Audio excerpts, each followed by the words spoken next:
Okay, hello. Yeah, okay. Everybody says good morning now. So welcome to the second lecture in the series of the New York Institute for Philosophy. So Miranda Fricker last time gave a very professional, excellent introduction to Hannah and her work. So I thought I could get away with telling a brief personal anecdote instead. So I heard Hannah for the first time several decades ago, close to here, at St. Mark's Church. A friend of mine from grad school had decided not to pursue academia when she was done with her PhD, but to go into modern dance and choreography instead. Her name is Jill Sigmund, and she still does that quite successfully, actually. But those were early days, and she was in a showcase at St. Mark's. And a bunch of people, I think maybe Beatrice were there as well, went up to New York, to the big city, to support her in her performance in that showcase at St. Mark's. And so the piece was very philosophical, as Jill's pieces tend to be. It was called Athena. So it consisted of her being perched on a chair, wearing an academic gown, contorting herself in all sorts of ways, and sticking acupuncture needles into her head. And the soundtrack to the whole thing was a recording of Hannah Ginsborg giving a graduate seminar on Kripke, on Wittgenstein, on Woolfolk. And the performance was fantastic, but I had a really hard time focusing on Jill's moves because I was just mesmerized by the soundtrack. I kept thinking, who is that lady? She just sounds awesome. So now I've met the lady. She indeed is awesome, and we are delighted to have her here. Talk to us, among other things, I guess, Kripkenstein on rule following. But today's lecture is entitled Primitive Normativity as a Condition for Understanding. Hannah Ginsborg, everybody.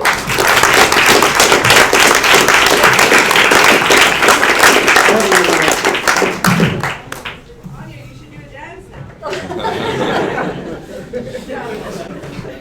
Yeah, thank you very much. I never knew about this. I just ran into somebody in Berkeley, I think it must have been a few years later, saying, oh, I just heard your voice hugely amplified in the amphitheater of Zellerbach Hall, which is the main Berkeley performance venue. I had no idea what she was talking about. Because actually Jill never asked. And indeed she never told me. And I was actually very anxious about this. I thought, was the point of this kind of in some way to make fun of me? So I didn't really want to find out about this, but I'm actually very reassured by Anya's description of the event. So thank you very much. So I will, I hope you all have a handout. I have quite a lot to say today, so but I want to leave lots of time for questions. So I may go fast at some points, but the handout is supposed to help you catch things that I might miss when I'm speaking. So I'm beginning with a brief summary of both of the lectures as a whole and of last time's lecture for people who couldn't make it or who've forgotten. So my aim in the lectures as a whole is to challenge the recently popular view that the notion of normativity is essentially connected to that of reasons. And as I pointed out in the last lecture, the term normative, throughout most of its history of use, has been used to pick out very roughly what's expressed in typical uses of the word ought as opposed to is. In this broad use of the term, normativity is a feature of norms, rules, and standards generally, and of the phenomena governed by them. On the face of it, the idea of normativity in this broad sense is independent of the idea of reasons, since actions can be prescribed by such norms without our having reason to perform them. But many proponents of the reasons view seem to have in mind a narrower conception of normativity introduced in the 1990s by Chris Korsgaard in connection with what she calls the normative question. On this conception, corresponding to the ought in the question, why ought I be moral, it's much more plausible to suppose that normativity is essentially connected with reasons. Well, in the last lecture, I raised 2 lines of objection against the reasons view of normativity. I first argued against Raz's defense of the reasons view, which I think is intended to apply to normativity on the traditional broad conception. But I then turned to another approach to defending the reasons view, which relies instead on a distinction between what I called formal and substantive varieties of normativity, and more specifically on the idea that only the substantive variety counts as true or genuine normativity. If this understanding of normativity proper is allowed, that is, if formal normativity is rejected as spurious, then, according to this defense, normativity is, after all, connected with reasons. I objected that this understanding of the word normative diverges from its historical use in a way that has unfortunate philosophical consequences. But that objection left untouched a more restricted version of the reasons thesis, which allowed that formal normativity was independent of reasons, while still upholding the thesis for normativity of the substantive variety. In this lecture, I'm going to argue that even in this restricted form, the reasons thesis is untenable. And I'll try to do this by arguing for a distinctive kind of substantive normativity that can be understood without reference to reasons, and that I call primitive normativity. If there is such a thing as primitive normativity, then we can talk about what we ought to do simplicator, that is, in a sense that isn't relative to a rule, without this amounting to talk of what we have reasons to do. I feel in the light of the discussion last time, I want to just say something about what I mean by ought simplicator. I'm contrasting ought simplicator with the sort of ought that's relative to rules. But by ought simplicator, I don't mean all things considered ought. So the distinction between the sort of pro tanto, the kind of ought that is given by pro tanto or prima facie reasons, and the distinction between, and what one ought to do, all things considered, is orthogonal to the distinction between ought simplicator and ought relative to rules. Okay, so end of clarification of ought simplicator. As I'll try to show in what follows, the recognition of primitive normativity is ubiquitous, but it's not easy to see it for what it is. And this is partly because instances of primitive normativity are easily confused with instances of normativity that depend on rules, or on reasons, or on both. To bring primitive normativity into focus, we need to abstract from our capacity to recognize these other, more sophisticated forms of normativity. The discussions of normativity that I was drawing on in the previous lecture take for granted that we're capable of grasping rules and of recognizing reasons. But our capacity to grasp rules and reasons is itself a potential matter for puzzlement. I can grasp the rule that no one is to step on the lines if I can know the meaning of words like step or lines, and also if I know how such words are put together to form statements or commands. But that knowledge in turn stands in need of explanation, as does our grasp of the propositions through which reasons are typically expressed. In short, our capacity to grasp explicitly stated rules and entertain reasons for action or belief which make reference to those rules depends on our being able to grasp linguistic meaning and intentional content. My contention is that primitive normativity emerges as an answer to questions about how grasp of meaning and content, and hence meaning and content themselves, are possible.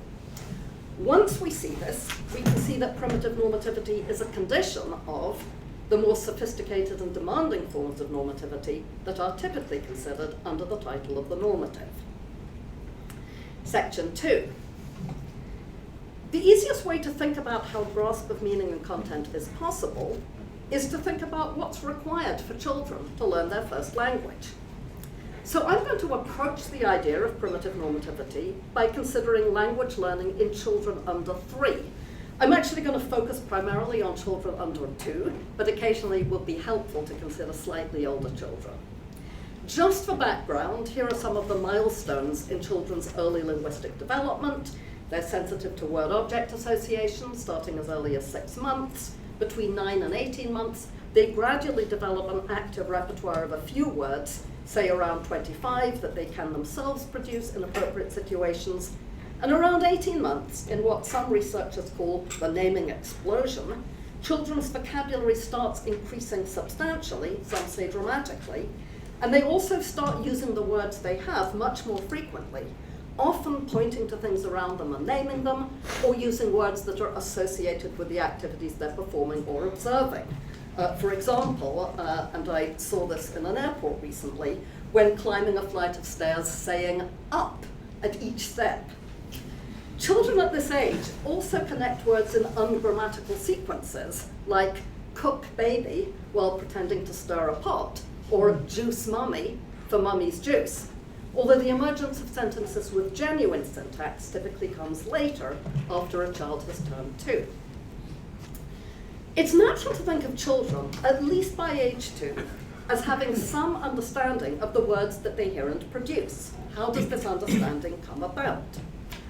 I want to highlight 2 general capacities which seem to be involved in early language learning, and thus in coming to learn the meanings of words.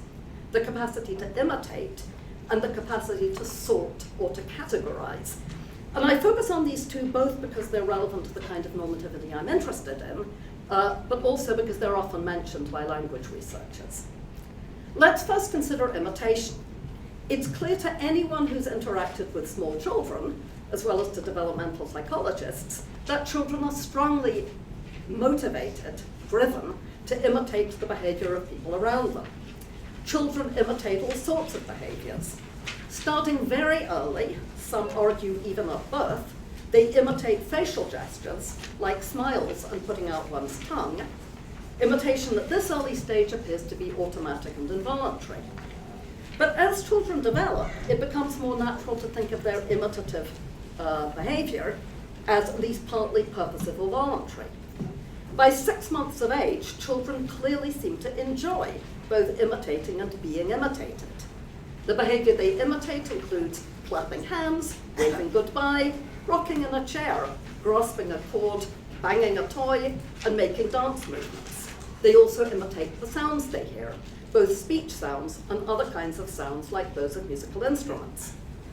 Imitation has sometimes been seen as a kind of mindless mechanical activity, something that could be compared to a sound producing an echo in a tunnel, or of an image being reproduced, or an image being reproduced in a copy machine.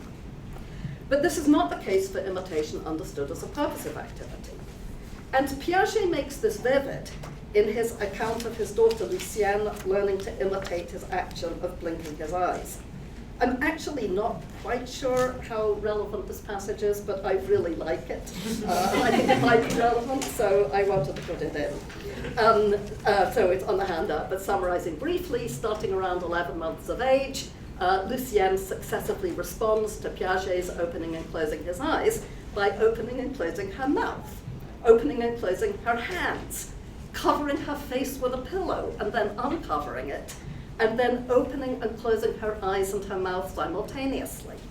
It's not until she's 14 months old that she's able simply to blink her eyes when he does. This gives us something of a sense of the difficulty of the task of imitation, as well as of children's drive to do it successfully. Well, that has nothing to do with language, or nothing directly to do with language, but it is also clear, and has often been observed, that imitation plays a significant role in early language learning. Even assuming innate constraints governing, say, what kind of phonology humans can acquire and what sorts of meanings their words can have, it's still the case that learning language depends heavily on a child's being able to make the same sounds, or in the case of deaf children, the same gestures that she perceives in her environment. And similarly, she needs to be able to use the same linguistic signs in the same contexts. At a rough approximation then, we can think of imitation as operating at 2 levels. It operates at the phonological level to enable the child to learn the speech sounds of her language, and this starts happening about 6 months, when children start engaging in what's called canonical babbling, which is producing sequences of syllables corresponding to the phonemes of the language they hear around them. But at the second level, the semantic level, There's also imitation involved in a child's learning to use a word in the same context or in association with the same kind of object as adults do. A child who says, oops, when she drops something, or gone when she's finished eating her cookie, is in a broad but still somewhat intuitive sense imitating the behavior of adults, where the behavior comprises not just saying the word, but saying the word in a specific kind of context. And by the way, this is a species of what psychologists sometimes call deferred imitation. It's not that they're imitating something that they just heard, but they have clearly remembered when the adult said gone after they'd finished their juice, and now they say it when they finish their cookie. I turn now to what I'm calling the capacity to sort or categorize. This can be understood in a very broad sense. At an extreme, an iron nail can be said to categorize the air surrounding it into moist and dry, insofar as it rusts when exposed to the moist air, but not when the air is dry. On a narrower understanding of the capacity to categorize, we can think of it as a cognitive capacity whose exercise requires some kind of conscious sensitivity to the difference among the items to be categorized. Many animals arguably categorize in this sense when they distinguish, say, prey from predator, or potential mates from potential attackers. Much of this categorization is innate, and it's also for the most part necessary for survival and reproduction. But animals can also be trained to categorize along dimensions that are irrelevant to survival. For example, pigeons can be trained to peck a key when shown a picture of a fish, which in real life is not much use to pigeons, but they can be trained to do it. Human infants also have survival-related categorizing dispositions. For example, they're able from birth to discriminate their mother's breast from the fabric of her clothing.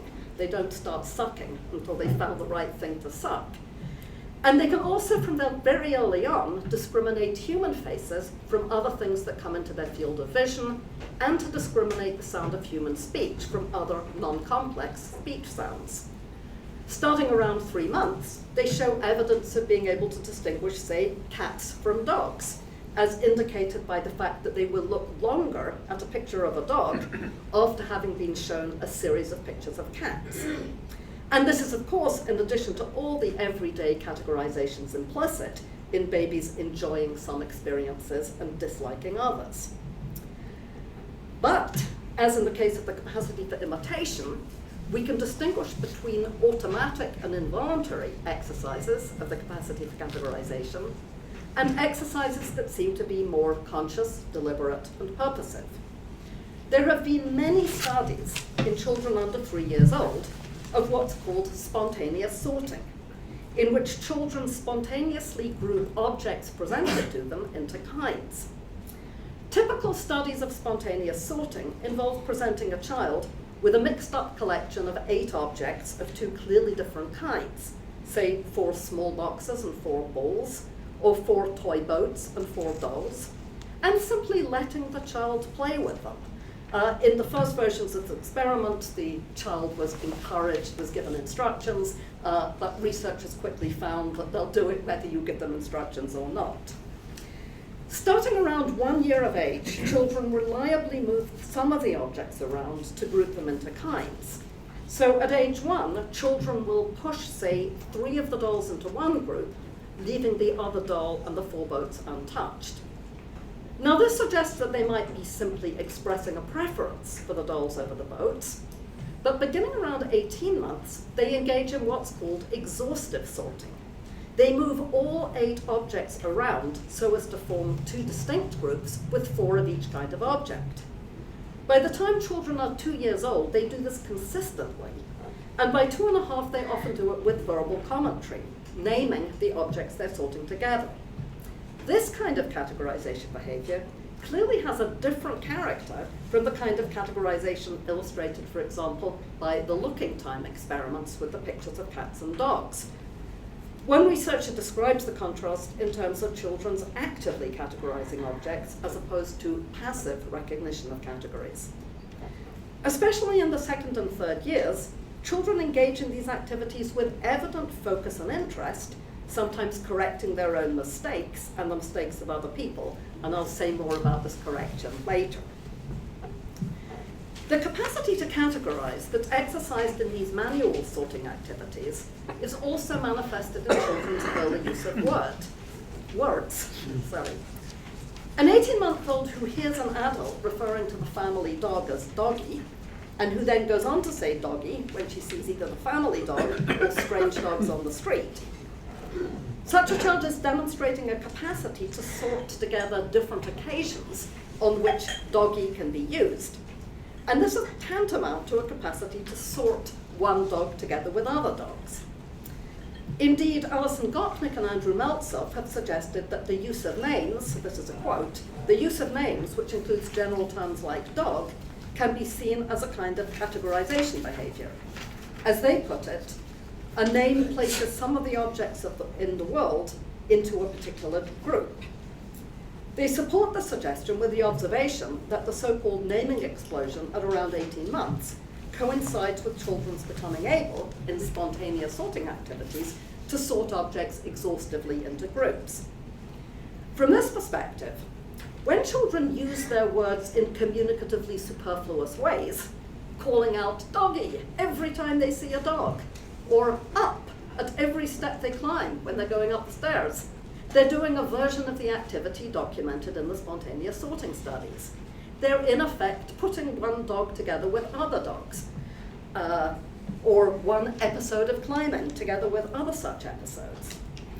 It's natural to treat children who do this as asserting, say, that the thing's seen as a dog. And we're likely to respond by saying something like, yes, look at the nice doggy, or yes, it is a doggy, isn't it? But although this kind of reaction undoubtedly is a good thing in that it helps the child to get the idea of making assertions and it gets it to get the feel of engaging in conversations, a child of this age lacks the linguistic sophistication which would allow us from a purely theoretical standpoint to say that she's making an assertion. It seems far more plausible to join Gopnik and Meltzoff in thinking of the words doggy and up in these examples as sorting devices, helping the child register and internalize what goes with what. Earlier, I described children's early language use as depending on the capacity to imitate. A child uses words like doggy and up in appropriate situations only because she's heard other people, typically her caregivers, using them in similar situations. So in a broad but still intuitive sense of imitation, she's imitating her caregivers when she uses the words in these ways. And although I introduced imitation and categorization as two different capacities, our discussion of early word use and categorization helps us to see that they're connected. As we saw, a child can successfully imitate her parents' use of doggy only to the extent that she can sort together different dogs. We can also think of imitation more broadly, and not just in linguistic contexts, as manifesting also a capacity for categorization. So recall the example from Piaget of Lucienne responding to her father's blinking by opening and closing her mouth and her hands, putting a pillow over her head and taking it away, and finally by opening and closing her own eyes.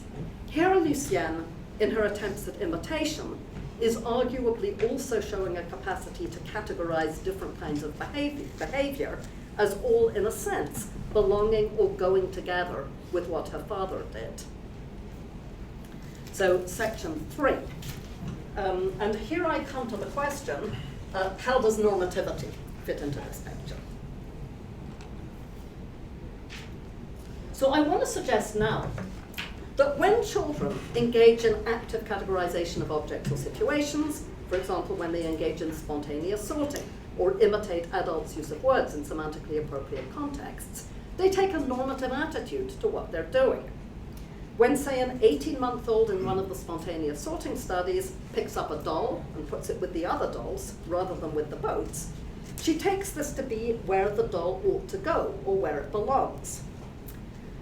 Part of my reason for supposing that children have this attitude is that it's hard to see how children would be motivated to engage in this kind of categorization behavior if they didn't experience what they do as somehow called for, as the right thing to do. Consider children's manipulation of objects in the spontaneous sorting studies. Unlike, say, shaking a rattle so that it makes an interesting noise, or banging two plates against each other in order to attract or kegers of attention, or simply because one likes the noise, or squeezing a pleasantly squishy ball, moving an object around to align it with others is not intrinsically rewarding. Nor do children engaging in these activities seem to be motivated by desire for adult attention or approval. There's no reinforcement in the sorting studies for putting objects of the same kind together, and children apparently engage in the sorting activities without any concern for how adults will react. The motivation would seem then to lie in the children's own sense of what they're doing is appropriate, as called for by the situation. The same is true of children's often profligate use of words around the time of the naming explosion. There's nothing intrinsically pleasurable or interesting about uttering words like doggy and up. And after a while, parents typically stop rewarding children for doing so. In fact, it drives them crazy. Moreover, children very often use their words outside of social contexts simply as an accompaniment to their own play. So again, it's hard to see what motivates the child, if not her sense of the situation as calling for the behavior. There's also evidence of a more direct kind for the suggestion that the behavior I've been describing involves a normative attitude. Researchers who describe small children's sorting behavior often describe them both as correcting their own or others' behavior and as using normative language. In some of the studies exploring manual sorting behavior, children were presented not with scrambled arrays of objects, but with mismatched sets. For example, they were given 3 circles and a square and 3 squares and a circle. Starting around 21 months, children corrected the mismatches. And at around 30 months, some preceded their corrections with explicitly normative language. No belongs this way. No, not good. No, they're not on properly. Even if younger children didn't provide verbal commentary, their behavior was similar enough to that of the older children that it does seem reasonable to ascribe to them the same attitude, even if they weren't in a position to use the corresponding language. Another kind of evidence comes from a different set of studies regarding small children's reactions to false labeling.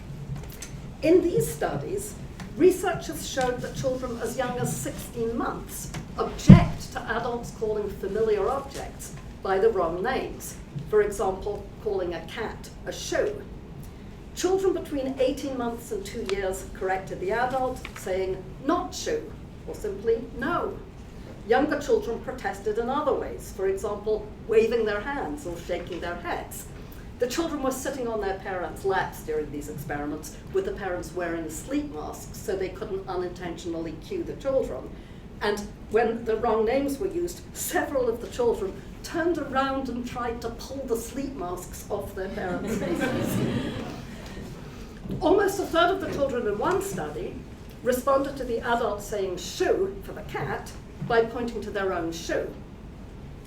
Keeping in mind the idea that children's early uses of language children's early use of language is a way of categorizing things, we can view these findings as of a piece with the evidence from the object manipulation studies of a normative attitude in children's sorting behavior. The child who protests when the speaker labels a cat with the word shoe is like the child who says, no belongs this way, when the experimenter gives her an array with mismatched objects. From her perspective, the speaker has mistakenly sorted the cat with the shoes. In pointing to her own shoe, she's indicating that it's her shoe and not the cat that belongs with the other shoes. When I speak of primitive normativity, I mean to pick out the kind of normativity that figures in these children's attitudes to what they're doing. My use of the term primitive for this kind of normativity is primarily to indicate that it can't be understood in terms of more fundamental notions. In particular, it can't be understood in terms of conformity to a rule, at least not if we conceive of a rule as an item of intentional content, such as the content of an imperative framed in general terms. But the term primitive also signals that the capacity to recognize this normativity is developmentally prior to the recognition of other forms of normativity. It's normativity that can be recognized, in other words, at a relatively primitive stage of human development. Before children are able to recognize the kind of normativity that's relative to rules or can be made out in terms of reasons. One reason for thinking that the normativity is primitive is empirical. Research on children's recognition of the normativity associated with rules of games suggests that it emerges at the very earliest when children are 2 years old. And most researchers don't see evidence of children's ability to recognize reasons until age 3. And that's at the very earliest. But the more important reason is philosophical rather than empirical, and this is that the recognition of this normativity is a prior condition of being able to grasp general rules or to entertain reasons. A child can grasp a rule like, put each doll with the other dolls, only once she's come to understand the word doll. And that understanding presupposes that she's able to recognize one doll as belonging with others like it. Without the prior recognition of normativity at this level, in the activities of imitating and sorting, which enable children to acquire their first language, there can be no grasping of rules or reasoning about what to do. And if we understand the normativity as that which the children recognize as a condition of being able to grasp rules and reasons, then it follows that we can't make it out or explicate it in terms of rules or reasons. Okay, section 4.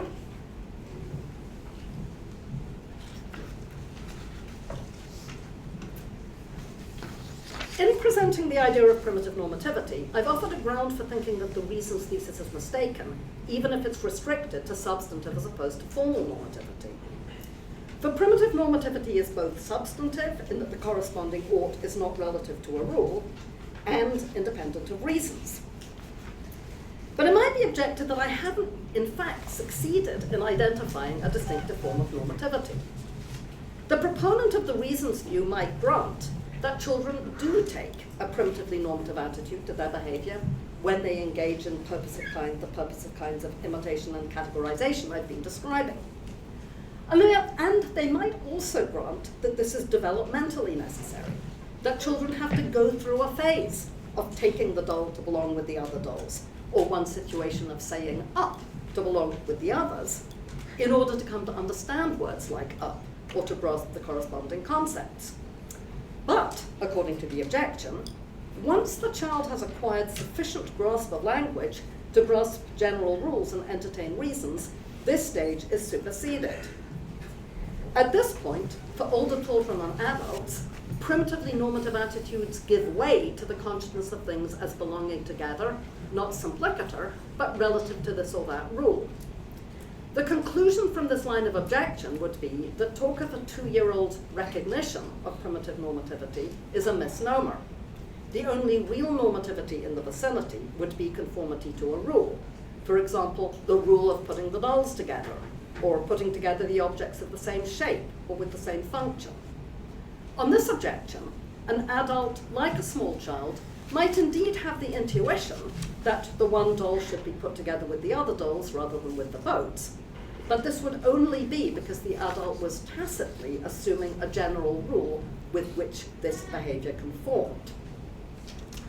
Well, in this section, I'm going to try to address that objection by arguing that even for linguistically competent adults, understanding expressions requires the exercise of the same capacities that I identified in children's language learning, and in a way that involves the same recognition of primitive normativity.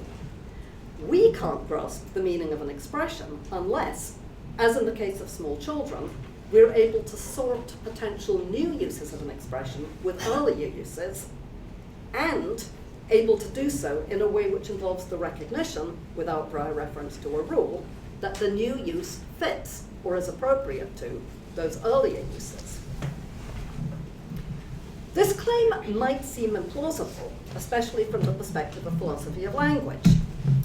For understanding an expression isn't usually thought to require anything more than being able to recognize uses of an expression as correct or incorrect with respect to the objects to which they're applied, where correctness is made out in terms of truth, or possibly warranted assertability. On this way of thinking, all I need in order to understand the word green is to be able to recognize, say, that assertions of this is green are correct in application to green things and not in connection with, in application to non-green things. The requirement that I need to be able to recognize one green thing as appropriately sorted with others, or one situation of using the word green as fitting earlier situations, that requirement appears to be superfluous. At some point, according to the objection, children might have had to do this on their way to coming to grasp the meaning of green, but once one is a competent language user, all one needs to know is how to use green in order to make claims that are true or warrantedly assertable. This correctness isn't primitive, but rather is a matter of according with a rule to apply green only to the green things, or things such that there's evidence to believe that they're green. But I don't think this is so. There are, I think, at least 3 kinds of correctness whose recognition is potentially involved in understanding linguistic expressions. And one of those 3 kinds of correctness corresponds to primitive normativity. To bring this out, it will be helpful to focus in the first instance not on different kinds of correctness, but on different kinds of mistakes that adults can make in their use of a word. So, 3 cases. Imagine first, actually it's going to be 4 cases. Imagine first that I see a 4-year-old carrying what seems to me like a sleeping baby. Somewhat alarmed, I look a little more closely, and then I say with relief, oh, it's just a doll. Now let's suppose that I'm wrong.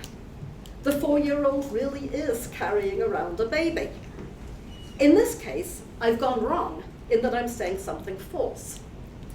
But more specifically, I've made a factual mistake. There's nothing wrong with my understanding of the expression doll. It's just that I'm wrong about how things are. So a lot of these kinds of mistakes are empirical, but I can also make false arithmetical utterances because I've made a mistake in calculating, in which case I'm wrong about the arithmetical facts. But it's basically the same kind of mistake for our purposes. Okay, now to the second kind of incorrectness. I'm sorry, this example is a bit lame, but I just wanted to work with the doll example. Consider an adult speaker of Spanish who's learning English and is mostly quite fluent, but has trouble memorizing vocabulary, and especially where the vocabulary involves words that don't have corresponding pronunciations or equivalents in Spanish. So he says, pointing to a seabird that is flying overhead, that's a doll. Here he has his words muddled up. He meant to give the English for gaviota, which corresponds to gull in Spanish, but instead he came out with doll. In this case, as in the factual incorrectness case, he utters a false sentence in English. But the kind of mistake he's making is different. He's gone wrong, not because he's wrong about the facts, but because he's associated the word doll with the wrong meaning, specifically a meaning that belongs to a different word. Closely related examples of this kind of mistake are malapropisms, for example, using epitaph instead of epithet, or derangement instead of arrangement, as in the famous paper about this by Davidson. I'm going to call this kind of incorrectness purely linguistic incorrectness, to contrast it with the linguistic conceptual correctness or incorrectness, which I'll introduce shortly. Now, the clearest case of a purely linguistic mistake is one where someone confuses words, maybe because they're similar sounding. But in the case of words which are clearly associated with definitions, for example, because they've been explicitly introduced by definition, there's also a kind of purely linguistic mistake in which someone associates a word with the wrong definition. So this is a true story. I used to think that a fruit was called a pluot if it was a 50% hybrid of plum and apricot. So if a fruit grower had told me that the trees in her orchard were 50% plum and 50% apricot hybrids, I might later have said to a friend, pointing to the fruit on the trees, those are pluots. In that case, I would have uttered a false sentence, since the word pluot refers not to 50-50 hybrids, those are called plumcots. They really are. But instead, it refers, so pluot refers to fruits that are 3/4 plum and 1/4 apricot. There are also apriums, 3/4 apricot and 1/4 plum. This falsity, again, would have stemmed from a linguistic rather than a factual error. But unlike, say, the malapropism case, it wouldn't have been from muddling up words, since I'd actually never heard the word plumcot. My error lay simply in assuming an incorrect definition for pluot, and I want to class this kind of mistake also under the heading of a purely linguistic mistake. Now I turn to the third kind of incorrectness, and this is the one which, as I'll argue, corresponds to primitive normativity. Imagine someone walking into an artist's studio and seeing a collection of jointed wooden human figures of the kind that artists use to help them draw people, and there's a picture of them on your handout. And this person says, "Oh, you have a lot of dolls." In this case, it's at least arguable that he's applying the term doll incorrectly. The artist might reasonably reply, "Those aren't dolls, those are artists' mannequins." And this needn't just be a case of professional pride, as one might imagine in the case of someone saying, "I'm not an animal doctor, I'm a veterinarian." And these some people who are not artists still have the strong intuition that these kinds of figures are not dolls. You might not share the intuition. If you don't, then you can substitute a different example of something that you don't think counts as a doll, but that you can imagine somebody thinking was one. I've given some examples on the handout. Or you can also substitute a case where you can imagine someone deliberately refraining from calling something a doll, even though you think it counts as a doll. For example, and these are my intuitions, the cut-up paper dolls that children used to dress up by hanging cut-out paper clothes on them, or those dolls for boys that are marketed as action figures, or voodoo dolls for sticking pins in, or the rough and ready doll that might be improvised for a child out of rags stuffed into a sock. Well, let's assume that the studio visitor is making a mistake. What kind of a mistake is it? I want to suppose, for the sake of argument, that the studio visitor both sees the mannequins clearly and knows what they are and aren't used for. So he's not making a factual mistake about what they look like, or how they're structured, or what their function is. And nor is his mistake purely linguistic. His use of doll in this context isn't a malapropism, and in contrast with the pluot case, it doesn't seem that he's associated the wrong definition with the word, although I will revisit that possibility a bit later. The kind of mistake he's making thus seems to be different from the first two. I'm going to call it linguistic conceptual. This very roughly follows a usage of Tyler Birch, which we'll see in a moment. But my motivation is also that the linguistic part is there because, in contrast to the case of factual mistake, it does seem natural to think of it as some kind of a misuse of language, but also the conceptual part, because in contrast to the cases I've called purely linguistic cases, he doesn't seem to have properly grasped the concept corresponding to the word. It's not that the studio visitor is attaching the wrong concept to the wrong concept to the word doll, as in the cases of the second language learner or the person who makes malapropisms, or to me in the pluot case. Rather, there seems to be something out of order in his grasp of the concept itself. Now, I've been talking here about types of mistakes, but in each case there is a corresponding kind of correctness. And in this case, I think we can say that someone uses a word correctly in the linguistic conceptual sense, to the extent that they successfully avoid the kind of mistake I've just described. It's their avoidance of this kind of mistake that shows their mastery of the concept. Or, which I think amounts to the same thing, they show that they have succeeded in understanding the word, not just in the sense of associating the word with the meaning that it has in their linguistic community, but in the sense that they grasp the concept in which the meaning of the word consists. The studio visitor's mistake is similar to a group of errors that Tyler Burge invokes to motivate his well-known argument for social externalism, and which he describes as linguistic or conceptual. The most famous of these is the error made by someone who, in a later paper, gets given the name Bert, who, having previously used the word arthritis to describe the arthritis in his fingers and ankles, now uses it in connection with a pain in his thigh.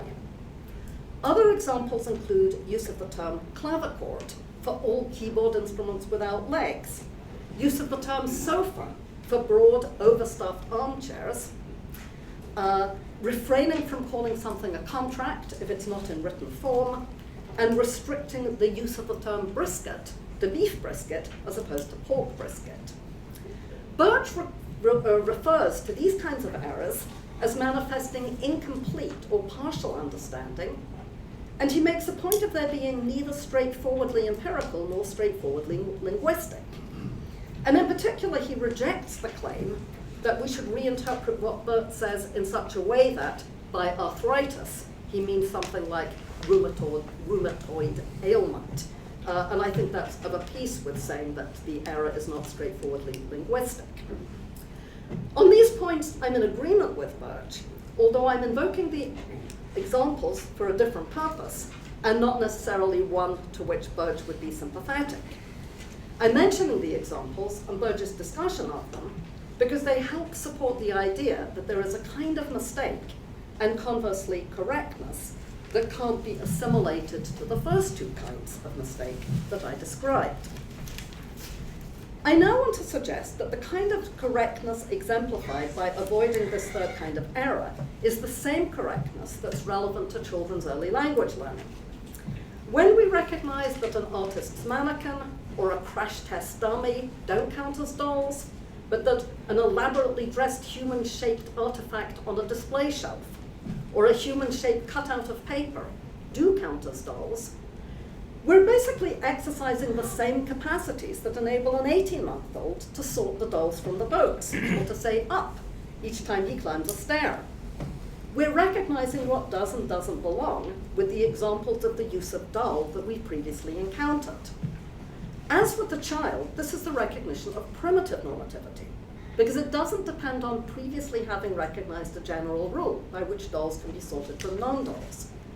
Now, we can do better than the child in our sorting because we've seen a much broader range of examples, and we can draw on these to make much more refined distinctions. But our improved sorting skills don't depend on our having grasped a determinate criterion expressible in language, which we can use to determine whether or not a newly encountered object should be labeled as a doll and thus sorted with previously encountered dolls. And this means that the normativity itself is primitive in the philosophical sense they identified at the end of section 3. It can't be made out or explicated in terms of conformity to a rule. Well, it might be objected here that I've been too quick to deny that this kind of correctness is not, after all, purely linguistic. Perhaps we do, in fact, accept a definition or set of criteria for the appropriate use of the word doll, and perhaps it's on this basis that we regard things as counting, or not counting as dolls. And I think I've discussed these cases with people, and criteria do come up. So regarding the artist's mannequin, we might deny that it's a doll on the grounds that it's not something to be played with. Or we might rule out a store mannequin or a life-size human marionette as dolls because they're not on a reduced scale. Or we might rule out the footballer figurines that are used in table football, even though we play with them, because their arms and legs don't move. But in fact, and this point recalls Wittgenstein's famous discussion of the word game, it's very hard to come up with an adequate definition of doll. The criteria I've mentioned all fall short because they don't accommodate examples of things that we intuitively recognize as dolls. Dolls designed for display aren't meant to be played with. Baby dolls aren't on a reduced scale, and nor are sex dolls for that matter. Paper dolls and rag dolls don't have movable arms and legs. Moreover, although all the examples we've considered are human in form, Even this isn't clearly a requirement on being a doll. We could, for example, imagine giving a juvenile chimpanzee a little chimpanzee doll to play with. It can indeed be useful to cite criteria in trying to decide whether something does or doesn't count as a doll. For example, we might draw attention to the fact that the artist's mannequin isn't for playing with, as a way of helping someone see that it doesn't fit with previous examples of dolls. But our criteria are, as I want to put it, always beholden to examples. The question whether a criterion for applying a term is a good one, or whether there are limits to its application, is always a matter of whether it accommodates what we've antecedently recognized as fitting the examples from which we learned the term. And this is a point that I'm actually going to return to in the third lecture when I talk about Wittgenstein under the heading of the primacy of examples. We can illustrate the point again with reference to Burge's case of someone who wrongly applies sofa to roomy, well-upholstered armchairs. It might be thought that it's a watertight criterion for calling something a sofa that it seats more than one person, and conversely that an armchair is, by definition, a seat for one. But it seems clear that the objects pictured on the handout, designed by the South Korean artist Leela Jang, can correctly be described as a sofa and an armchair, even though they fail to meet the respective criteria. So I think it's natural to think of canapé as a sofa climbing up a wall, and Anne-Marie as an armchair that's too stuffed to sit in. This isn't to say that the criteria are useless, but rather that their usefulness doesn't lie in their providing a definitive rule for determining whether applications of sofa and armchair are correct. The fact that we can recognize Leela Jang's canapé as a sofa, in spite of its violating an apparently obvious criterion for being a sofa, is an indication that our recognition of how we ought to sort things doesn't depend for us, any more than it does for small children, on an antecedent grasp of general rules or of reasons. Okay, and now this is the final substantive section, correctness and motivation. I've just argued that while adults' use of expressions involves I've just argued that adults' use of expressions involves the recognition of primitive normativity. Our understanding of the expressions we use depends on our being able to recognize that any one use is appropriate in the light of previous uses, without that recognition presupposing grasp of a general rule. I've suggested that the relevant normativity is the same as that recognized by, say, the children in the spontaneous sorting studies. But there's one apparent difference that I want to highlight, because it might seem to stand in the way of accepting this suggestion. And this is that the small children not only recognize the correctness of putting the doll with the other dolls, or saying doggy when they see the new dog, but are also, it seems, immediately motivated to do the correct thing. Or perhaps better put, there's no gap for them between recognizing the behavior as correct and being motivated to do it. This element of motivation is absolutely essential to language learning. Pre-linguistic children don't just have the capacity to imitate and categorize, they feel driven to do it. Without this innate drive to make the same sounds and gestures that they hear other humans make, and to make them under circumstances of the same kind, language learning could never get off the ground. But this marks a contrast with older children and adults. An adult who recognizes certain uses of doll as correct and others as incorrect needn't be motivated to use the term correctly. Someone entering the artist's studio might say, "You have a lot of dolls," knowing perfectly well that this isn't the correct term for an artist's mannequin, and they might have a perfectly good reason for saying what they say. For example, maybe they want to tease the artist, or they just want to make a joke. Furthermore, children who've reached a certain stage of linguistic competence positively delight in using words in the wrong contexts. In one of the false labeling studies I referred to earlier, the researcher, Roy P., reported that some of the older children reacted to hearing adults using the wrong words by gleefully using wrong words themselves. P describes one child pointing to a ball and saying, "That's a garden." Another looking at a cookie and saying, "It's a door, it's a star."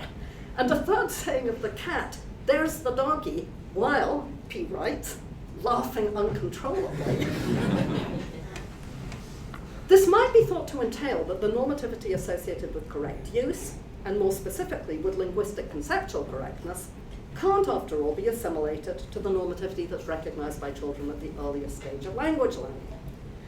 For we have reason to use a word in a way that's correct in the light of earlier uses, only to the extent that we care about successful linguistic communication. And this can make it look as though the normativity, unlike that in the case of children, isn't primitive. Instead, it might seem it depends on our accepting a normative principle to the effect that we ought to use words in such a way as to be understood by others.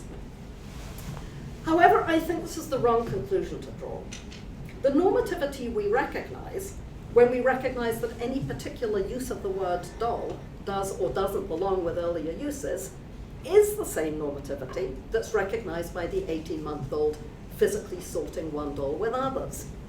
It's just that, thanks to our grasp of language, we're able to place that normativity in a broader normative context that includes the existence of reasons for behaving one way rather than another. So unlike the early language learners, we can recognize both the primitive sense of ought, corresponding to linguistic conceptual correctness, and a more sophisticated sense of ought, corresponding to the idea of having a reason to perform one action rather than another. This means that we can recognize that we ought to use doll for the mannequin, that is, we have reason to call the mannequin a doll, while still recognizing a more basic sense in which we ought not to use doll in that way. And for us, motivation goes along with the recognition of what we have reason to do, and not of what we ought to do in the primitive sense. Now, because the early language learner lacks the ability to formulate and so entertain reasons, she can't distinguish these different levels of normativity. At her early stage, normative demands are all at the same level, and all are equally motivating. And this is a speculation, but I'll make it anyway.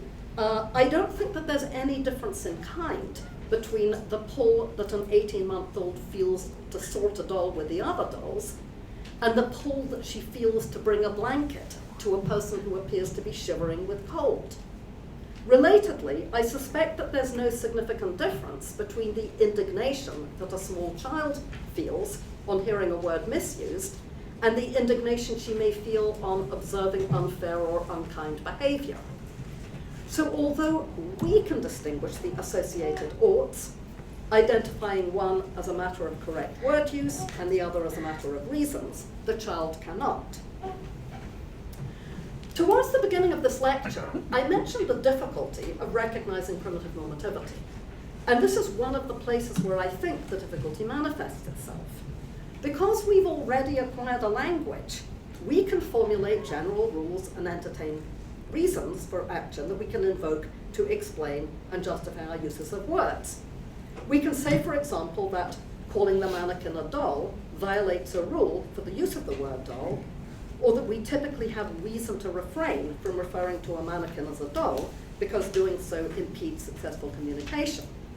And it's also our grasp of language that allows us to come up with rough and ready criteria for deciding whether we should count something as a doll or not. So this can make it look as though the only kinds of normativity that are relevant to us are the kinds of normativity that are associated with conformity to rules and the kind of normativity that's associated with reasons. But this overlooks the fact that our capacity to grasp rules and entertain reasons depends on the more primitive recognition of normativity, which makes grasp of rules and reasons possible, and that's what I've been trying to bring to light in this lecture. So section 6, which is a very brief concluding remark. As I just indicated, my aim in this lecture has been to describe a kind of normativity that we need to recognize in order to understand linguistic expressions and grasp the corresponding concepts. In the context of my overall strategy in these lectures, The point of this has been to offer a counterexample to the claim that all substantive normativity, that is, all normativity that isn't relative to rules, can be explicated in terms of reasons. Because our grasp of rules and reasons depends on our capacity to understand linguistic expressions, the normativity I've been describing must itself be independent of rules and reasons, otherwise we would be unable to recognize it. This leaves open, however, a worry about whether there can in fact be a kind of normativity that is primitive in the sense I've identified.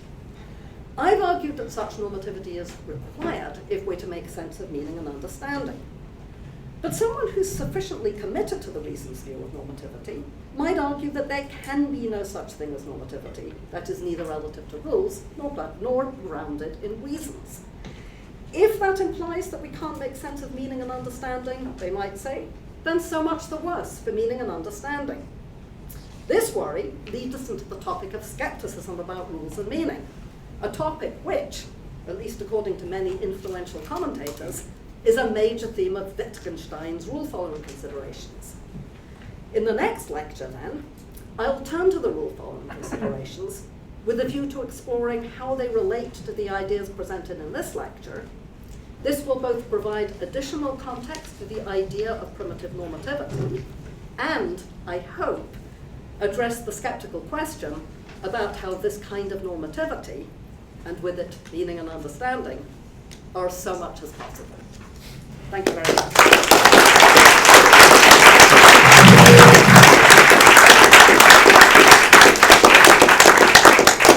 We're going to take a 6-minute break, so we're going to meet again at 4:40. All right, everyone. Hello, we're starting. Yeah, people, please raise your hands until I acknowledge you. And we have some grad students here. Yeah, Nikhil, why don't you start? Okay. Oh no. Well, that happens when you raise your hand. Thank you so much for the lecture. Super interesting. I had a question about section 3 and point 1 there. You're talking about how children engage in active categorization of objects. And you say this here, it's hard to explain otherwise what would motivate the child to put the doll there. There's nothing intrinsically pleasurable about putting the doll there. Compare, for example, shaking the rattle, making it explode, or squeezing the squeaky ball. What do children see doing for a social war? So obviously the claim being made is that children don't experience some kind of intrinsic pleasure from it. And also that if they did experience some kind of intrinsic pleasure from it, that wouldn't be an example of the primitive normativity that you're talking about. So I have 2 questions based on that. The first being, is it plausible that perhaps children actually find pattern recognition or object categorization to be intrinsically pleasurable? You might think even that this behavior persists even to adulthood. I was doing the New York Times crossword on the way in, or doing a Sudoku or something like that, yes. or organizing my room. These all seem to be intrinsically pleasurable activities yes. that involve in some part categorization or ordering things, putting things in the right place. Yes. And if it's plausible that they do have this intrinsic pleasurable experience, why should we posit some other capacity that's going on here? Yes. And then my second question, sorry, I'll be done in like 2 sentences. My second question is, if there is intrinsic pleasure here, or for something else that children are doing, why is that not an example, or could that be an example of some kind of primitive normativity, preferring what they find to be quote-unquote intrinsically pleasurable over what they find to be quote-unquote intrinsically painful? Is there some kind of like concept of normativity going on there? Or would that be something like a reasons-based account that you want to reject, that the child has some reason for pain or reason from pleasure or something like that? So those are great questions, and it makes me think that I didn't put right what I wanted to say, because actually I do want to say that children find categorization pleasurable. So I think the point I wanted to make was, it's not maybe the point seemed so obvious that you couldn't believe that that's the point that I would have felt like I needed to make. But the point is, what's pleasurable is not the literal individual act of taking an object and putting it over here. as opposed to shaking an object that makes an interesting noise that is intrinsically pleasurable, or squeezing an object that's fun to squeeze. So when I was saying something is not intrinsically pleasurable, I meant moving the doll from here to here isn't intrinsically pleasurable. I'm actually fine with the categorization being pleasurable, but then I feel like the pleasure in the categorization is sort of the pleasure in getting something right. So I think that's compatible with the claim that I want to make about primitive normativity. So that was supposed to be the answer to the first question, and I think that means that my answer to your second question is right as well.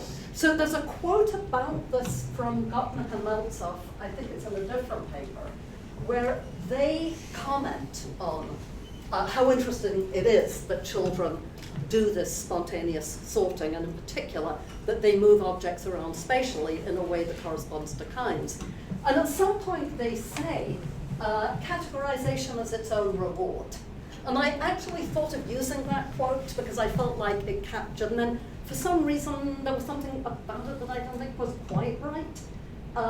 But I can't remember what it was. So I am, I think, generally sympathetic to the idea that they find the categorization as such pleasurable, but that means that I think that is actually the getting it right that they find pleasurable. And it certainly, I didn't want to rule that out when I talked about the motivation. Is that a follow-up? Okay. I will be strict with follow-ups because there are a lot of people, but okay, the first one I let get through. This is intended to be helpful in what you were just saying. Children also decide that they made a mistake. Yes. So, and now it's unpleasant to get something wrong, but children are motivated to do that. And I remember doing this to myself when I was extremely young. I was a baby in this big old baby carriage looking up at the patterns of the leaves on the trees. And a very nice pattern was there, and then there was disturbance, and there was motion, and the pattern went away. And then it started coming back, and I was waiting for this nice pattern to come back. And it almost came back. It was very close, but it wasn't exactly the same. And I was disappointed, and I kept on waiting for the original pattern to return, and then concluded that one similar would come, but it would never come back again. It was a great disappointment, but I came to that conclusion with regret. Yeah. Well, it raises, what you say raises an interesting question, which is what the relation is between the pleasure in the recognition of something fitting and aesthetic pleasure.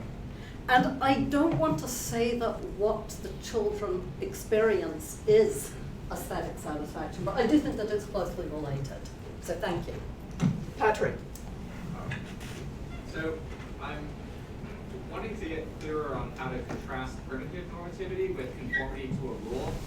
And at parts it sounded like you were thinking of conformity to a rule as something really demanding. So I'm just wondering about whether you think there's no such thing as like hazy conformity to a rule, or that might involve either uncertainty about what exactly the content of the rule is, or what exactly one is doing, for example, what it is to conform to a rule. And I'm also wondering whether, what you think of cases where agents are ostensibly moved by subconscious motives.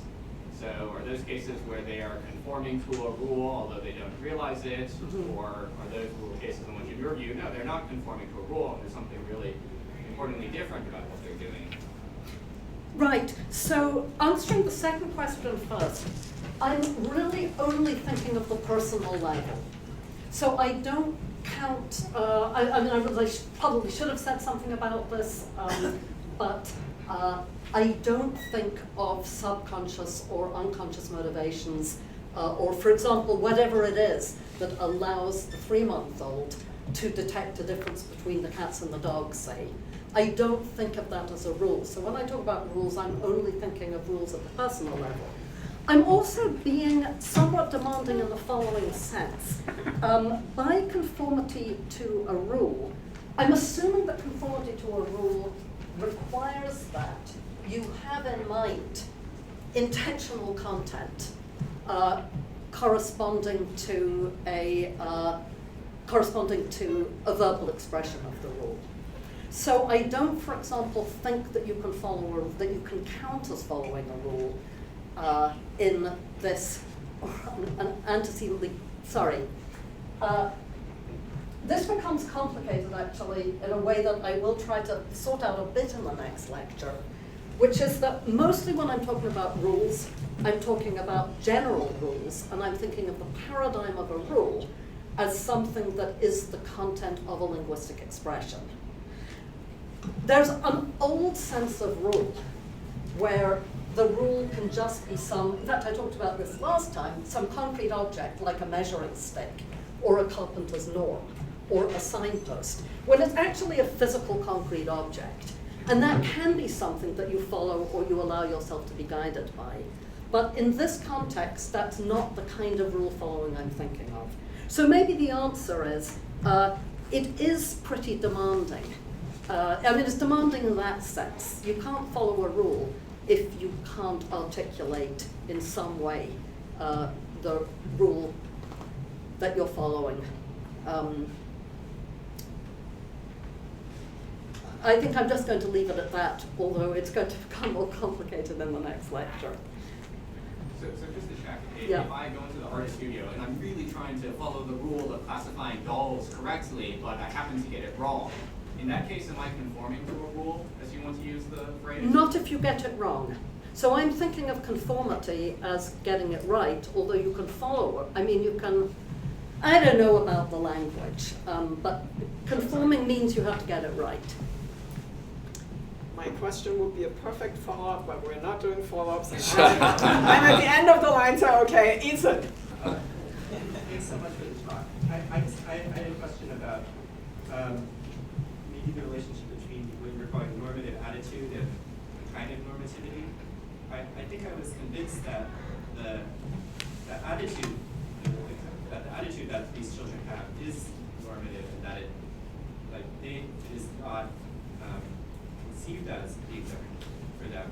But they don't have rules of mind when they're following this kind of, when they have this attitude. But I guess I'm wondering, why should we infer from that the fact that this attitude isn't rule governing, that the kind of normative relation it's tracking, as it were, in the world is similarly not grounded in some kind of rule or anything like that.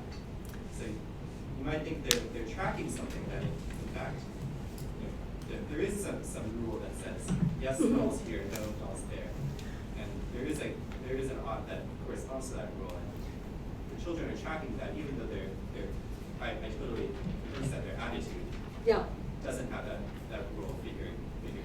So I'm just wondering, I mean, is that an important distinction for you? Or maybe that's Well, it kind of is an important distinction. So I do want to say, I want to distinguish the, I'm going to temporarily call this a normative fact, although I have some qualms about the use of the word fact here in this context. But I want to distinguish the particular normative fact that on a particular occasion, we can say it's right to put the doll here. And I think that's something that the child can recognize. So when the child takes it that the doll should go there, I think they're tracking something about reality, in a sense. The doll should go there. But what I want to resist is the idea that they are tracking some general rule that exists somewhere that somehow encompasses all possible cases of the use of doll. No, they're just tracking the kind of like the normative thing that the child recognizes is just like doll goes here now. But then I think it's a jump to say that either that the child has grasped a rule, or that a general rule, or that general rule corresponds to something that's existing in reality. So I guess I think I agree that the child, I agree we should insist that the child is grasping that. But I guess what I'm wondering is why should we jump from the fact that the child doesn't grasp such a rule to the claim that the normative fact itself isn't governed by such a rule? Why does the fact that the child doesn't recognize the rule mean that it's not really there versus that, oh, children don't recognize things sometimes. We shouldn't be misled by it. Well, I think that I want to say that the child knows that the doll goes there. So if the doll's going there depends on the existence of some rule, and the child doesn't grasp that rule, then I don't think we can say that the child knows that the doll goes there. So that's my reason for saying, look, if the child doesn't grasp it, but they have knowledge, then it can't be that the or depends on the rule. Thank you. Jerry. Oh, yeah. Thanks so much, Anna. Yeah, I just wanted to ask a bit more about this idea of recognizing primitive normativity. And so this example of sorting the dolls and the boats, for example, Mm-hmm. the way you were just now talking about it, you said you want to say that they know Yes. that the doll goes over here versus Yeah. over there. But I mean, the way I'm thinking about it, if you have 8 objects, you know, it's going to be salient to people like us that people sort on dolls, boats, but there's any Yes. number of ways you could sort those 8 Yes. objects, like by color or Yes. size or Yes. material. And the idea that they should sort it one of those ways rather than another just doesn't seem right to me. Right. You know, if a child with very different sense of what's salient sorts them in some other way, I wouldn't say they're making a mistake or. Mhm. So, in a way, I guess maybe one way to put it is that when you, like, calling it primitive normativity, it makes it sound like there's a special kind of normativity, whereas I kind of want to say that there's a primitive taking Mm-hmm. of there to be Yes. things counted in favor of. But I Yes. wouldn't want to distinguish kind of the normativity itself as being special. It's more Yeah. that you have more and less developed, sophisticated takings of things to call for other things. Like, you know, like animals can, the squirrel can experience this, the acorns as going apart from the pebbles or whatever. And Yeah. so, yeah, I just wonder if you could say more about that. Yes, well, so I do think I really want to dig in my heels and resist the stuff that you were saying at the beginning. So I do want to say that there is this fundamental privileged way of sorting the dolls and the boats. So older children actually, they don't put the dolls together and the boats together. Starting around, I don't know, 3, they start putting each doll on a boat. And then when they're older, they start making kind of like more elaborate, complex patterns. So it's only the very smallest children that like reliably do it in this way. Well, I mean, so you can say, so one might say, well, this is really just an empirical fact. But I think that what the very smallest children are doing is revealing something that we actually have to accept if we're ever to, if our words are to have determinate meanings. So I am kind of wanting to dig in my heels and say that these other ways of sorting are secondary and that they presuppose being able to sort in these fundamental ways. Those privileged ways of sorting, I mean, so to me, it seems implausible that sort of in the nature of things, there are privileged ways of sorting these 8 objects. And so, to me, it seems much more plausible that, well, relative to beings like us with concerns like us who are, you know, being raised with adults like this, okay, that's the one that's salient. But if, I mean, I just sort of wonder, like, if an intelligent alien came Yes. and a completely different factors were salient to Yes. it, and it's sorted a different way. Would we say it's wrong that they missed the privileged way? It seems relative to the being and their interests and so forth. Yes. Well, I'm actually going to try to address that. I say try because it's a part of the lecture that I still haven't written. But I am going to. I have a space in the lecture to try to talk about exactly that next time. Okay, Paul. Yeah, actually, this follows up as well.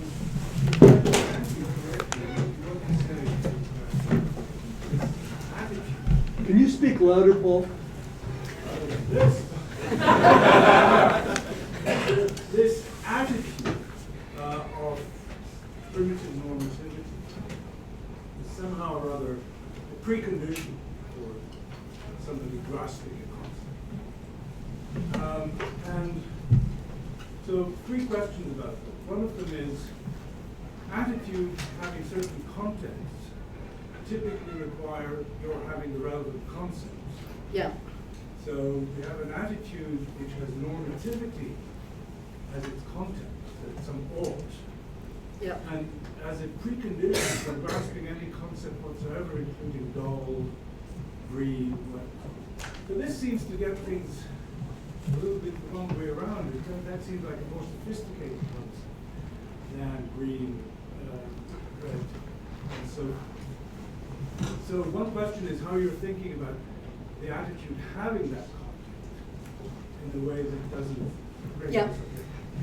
The other is that when I think about it, let's assume we put aside issues about how you get the sophisticated concept going at such an early age. I don't see why that concept couldn't be the concept of taking it that there is reason to put these dolls together. So the big contrast between the kind of normativity you want to countenance and reason seems to be, to the extent to which I understand it, not there. The third thing is to really reiterate what Sharon was just asking about. The understanding story, even if we set aside these objections, gets you as far as saying that you have to recognize that the kid has this normative attitude, but not that the normative attitude has to be true, verified by the way the world is. And in fact, I mean, if you put it in 2 different ways, intuitively, it doesn't seem as though if you had somebody who found it natural, Wittgenstein, by the way, recognizing this, to glom on to the concept grew primitively rather than the concept green, that there would be anything wrong with that, at least as far as, I mean, it might be the wrong way to project predictions into the future, but not in terms of, as it were, what could be true and what false. Great, thank you. So first of all, in regards to your first question about the attitude having a content, I actually think that the concept of ought is more primitive than the concept of green. I'm slightly drawing here on what Wittgenstein says about the word right. He says that the word right often could just be replaced by an encouraging gesture. And he also says something like, the word right makes the pupil go on. So I know maybe I'm kind of like pulling a lot out of this idea, but I think that what he's getting at is, if the child doesn't first have the idea of the right way to go on, they're never going to be able to get a concept like green. So I'm not expecting to convince you, but I just want to make clear that I think that ought is the least sophisticated and the most basic of all the concepts. Now regarding the second question of why the concept couldn't be that of reason, well, I think that the concept of reason is more sophisticated because I think that it's tied to the idea of reasoning, and that you can't have the idea of reason unless you have the idea of what it is to reason, and you can't have that idea until you're capable of reasoning which means being able to grasp reasons which for me involves language. So I'm just seeing a big difference, as you might expect from the previous lecture, between the concept of ought, which I take to be just incredibly primitive and basic, and the concept of reason, which I take to be very sophisticated. Now regarding the third question, about why does the normative attitude have to be true? Well, I think it has to be true because if the child merely takes it that the doll should go with the other dolls and doesn't know that the doll should go with the other dolls, then the most we can say is something like the child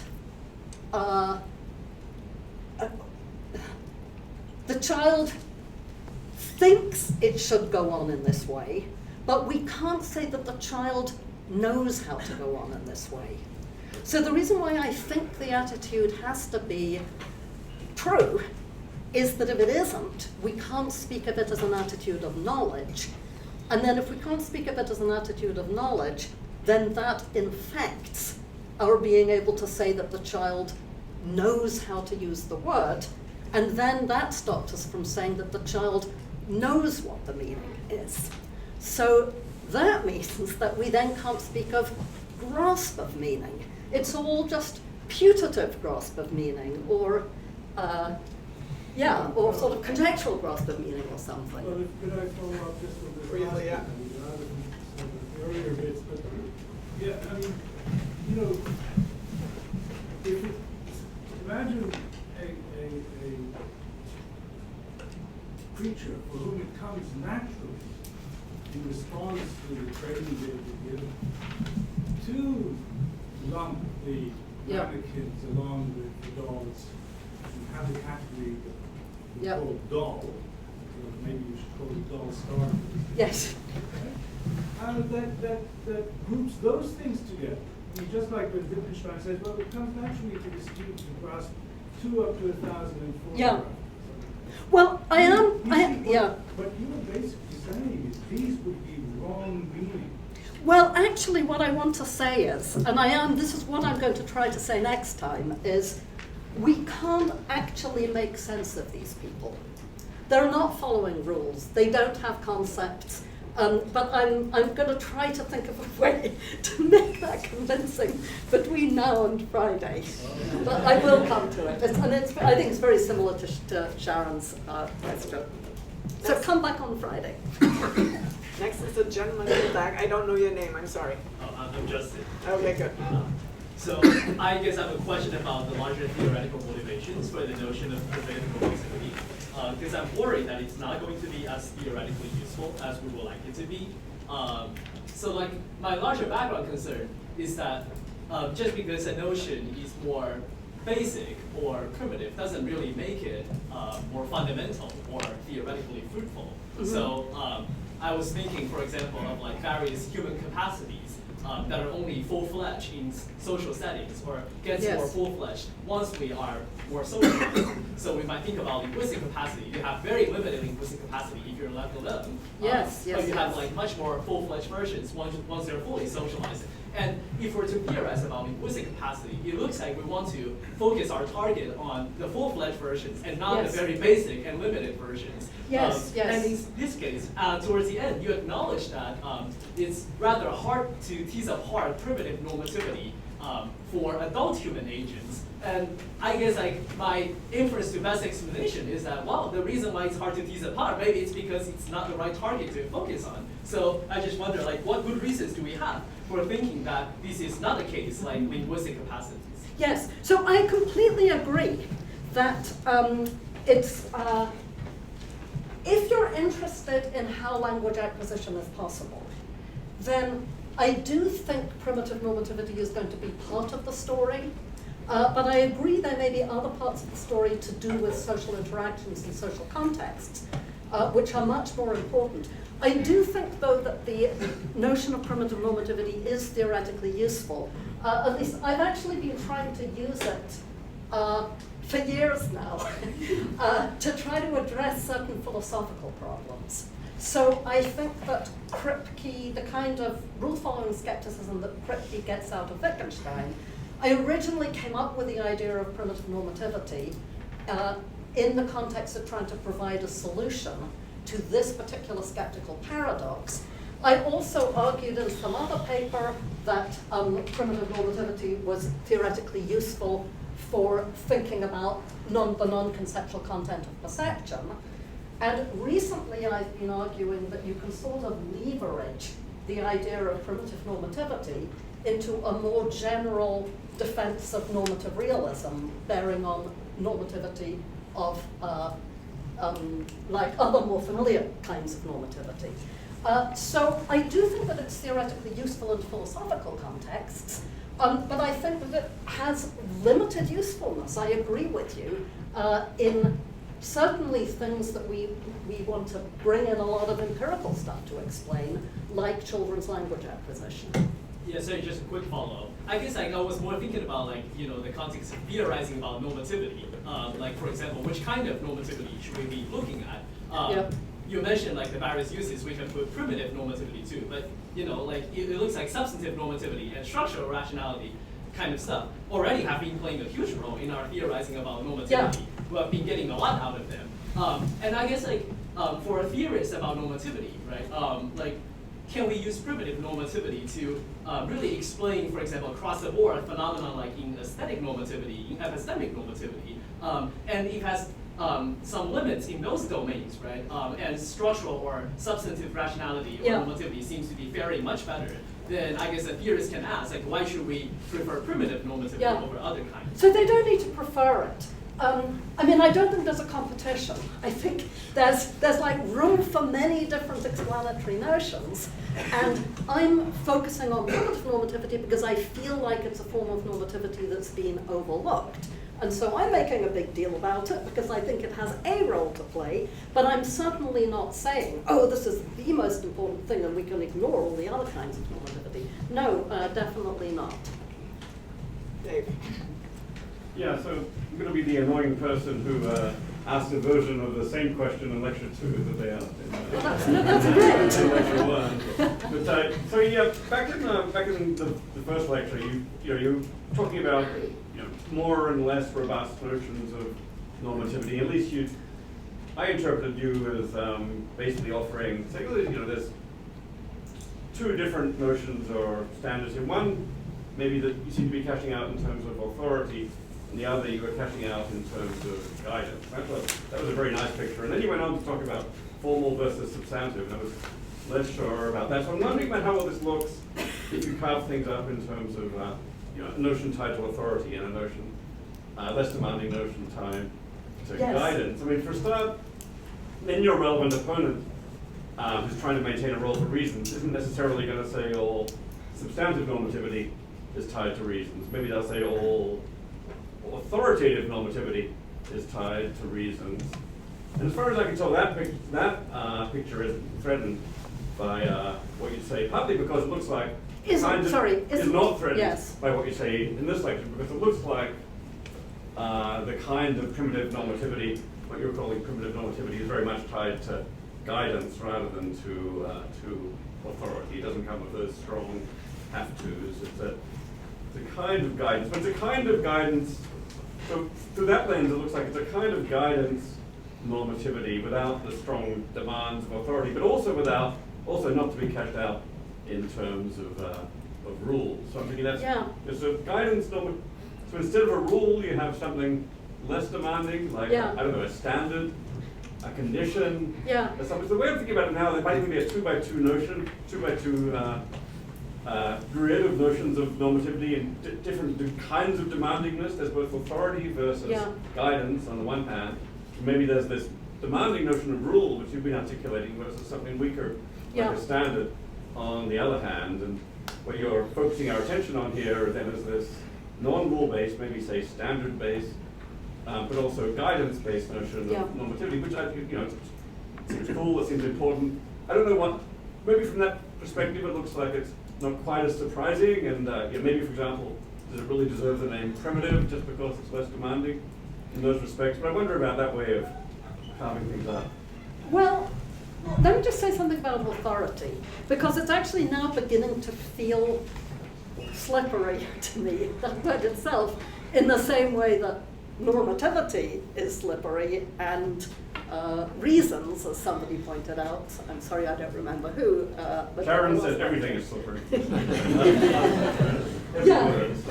So, but there is a sense in which I want to say that primitive normativity is kind of authoritative.